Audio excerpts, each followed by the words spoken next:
Important and very serious questions to start. Are you a coffee drinker? I am a coffee drinker. And yeah. what are your coffee rituals and routines? Interestingly, I just started making coffee at home every morning because my wife, Mary Jo, in the last year or so started to drink it. So it used to be I just drank it at work, but now that she is a drinker, we have a cup at home together. So it's a new revelation after 40 years of marriage. Now, is there a time in the day where you need to stop drinking coffee? Yeah, I don't have it after 10 o'clock. Okay. And what led Mary Jo to become a coffee drinker? Interestingly enough, she was on a dynamic Catholic pilgrimage to Italy with a good friend of hers who was a coffee drinker. And of course, they have great coffee in Italy. And one thing led to another. And she said, maybe I'll try some of this U.S. coffee. So all right. Now she's a drinker. Very good. What about favorite food? Favorite food, I would have to say, would be a steak from the precinct here in Cincinnati. All right. I know Nothing better. I know you're a music lover. Can you get it down to a favorite musician or a favorite group? I would say favorite group would be the Red Hot Chili Peppers, which might be surprising for someone my age, although those guys are getting to be as old as me. Favorite musician, Eric Clapton, probably. All right. Very good. What about favorite movie? Favorite movie, Raiders of the Lost Ark. And why? I don't know. I think it was funny. Mary Jo took me to see that when I was studying for the CPA exam, and she said, "I think we should go to this movie." And she picked me up from the place I was studying, and I had no expectation. And from that opening scene, I was just captivated. So I think that was probably the surprise of it. And it's one of those movies that you can turn on and watch 10, 20 minutes of it anytime and think, what a great movie, just a great story. Fantastic. You grew up here in the Midwest, in the greater Cincinnati area. What was it like growing up here? What was a day in the life of? Oh, well, day in the life. Well, it was, I lived in a neighborhood. We lived at the end of a cul-de-sac. There were a lot of kids there. We played sports in the cul-de-sac, wiffle ball, kickball. My dad built a basketball court at the bottom of our hill, and I found out much later that our whole neighborhood was a golf course. So there were all these houses were kind of on the rim, and the backyards went into a valley. And at the bottom of the valley, he built this. It was on our property, but it was more like a public playground. So there were basketball games there. If it was warm enough to play, there was a game there every day. So that was, there was never a day when you could, if you wanted to play, you could play. And did you boys get into trouble? Well, no, but there was a lot of fighting. That was the era. I'm 66 years old, so in that era, if you had a dispute, you resolved the dispute with your fists. And there were a lot of older guys in the neighborhood, so it was mostly they just sort of make you eat dirt and then kick in the pants and send you home. It wasn't too brutal. But you did learn to defend yourself or else to run quickly. And did you have a favorite sport growing up? It was basketball. I played that the most, and like I said, there was always a game going on. So if you wanted to play, you could play. And actually, many of the it was all guys in those days. Many of them went on and played, nobody professionally, but many college players from that group. So they were good competitive games. Wow. And you have remained a sports fan your whole life. What's your favorite sport to watch, either live or on TV? Pro football is my favorite sport to watch on TV. Live, I would say it's baseball. I like the pace of baseball. I like that you can talk to whomever you go to the game with, and it's not, it's unfortunately not a lot of cheering these days. Or if you're cheering, it's not doing too much good for the Reds. What do you love about football?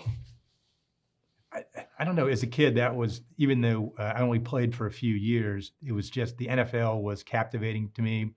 My best friend lived right next door, and he wasn't a basketball player. So if I wanted to hang out with him, we tossed football and played football. So, and he was way, way into it. So he got me into it, and that was one of the ways we stayed friends. Fantastic. How would you describe yourself to someone who had never met you? I would say competitive, passionate, um, soft on the inside, uh, more uh, harder shell than the inside. And how does that manifest? Uh, I think people would be surprised to know that I was an introvert. They'd be surprised to know that I was sensitive. And I think that we were just talking about this the other day at work. We had sales training, and it was just amazing to me how many people were so afraid to like talk to a potential client, or make a call. And I thought that never bothered me, and because I think it was one of those things. If I wanted to eat, I had to sell. So it was because it was, it's like a wild animal. You if you can't hunt, you can't eat. So I became a hunter because I think I had to be. I think people would be surprised that really isn't my personality. It's just something I learned to do because I had to. But everybody else, well, you're so natural at it. It's like, yeah, I'm not really natural. I just did it a lot. Who is the most interesting person you've ever met? Well, I would have to say my mentor growing up was my older brother. And my dad died when I was 14. I just turned 14, and my older brother was 13 years older than me. And he didn't really have to pay any attention to me, but he did. And sort of became a surrogate father. And and if today's parents are parachute parents or helicopter parents, he was more of a parachute parent. He was like boots on the ground and giving me a good swift kick when I needed it. Like sending me, hey, if you want to go to law school, your GPA better be, and then that's the whole note. That was so he died 20 years ago, and it's funny. He and I spoke every day, and every once in a while an issue will come up, and I'll reach on my credenza for a phone as though if I could talk to him again. It's like, how is that possible after 20 years? Losing your dad at 14, how were you aware of that impacting you at the time? And then as you look back, how are you aware of it impacting you? At the time, it was shocking. I mean, he and I went to a Bengals football game over at Nippert Stadium. I remember watching the Bengals get beat up by the it was 1969. And I think that team, the Chiefs won the Super Bowl, I think, that year. So great team. And Bengals were semi-competitive. I remember him saying, I don't really feel that good on the way home, but that wasn't unusual for him to not feel good. But as it turned out, he had a heart attack and he died the next day. So I think that, he was only 60 years old. My mom was 58. I mean, it was just, there was so much commotion. My mother had never driven a car, written a check.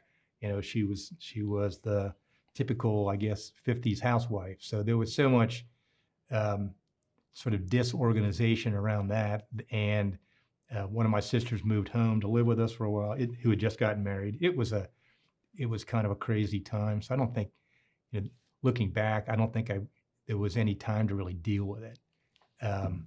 And like I said, my brother sort of stepped in, and he was married by that time and had one child. So it was, my life kind of went on as it had, and you realize there was a loss, but I think it affected my mother so much more than the rest of us that we were worried about her more than ourselves.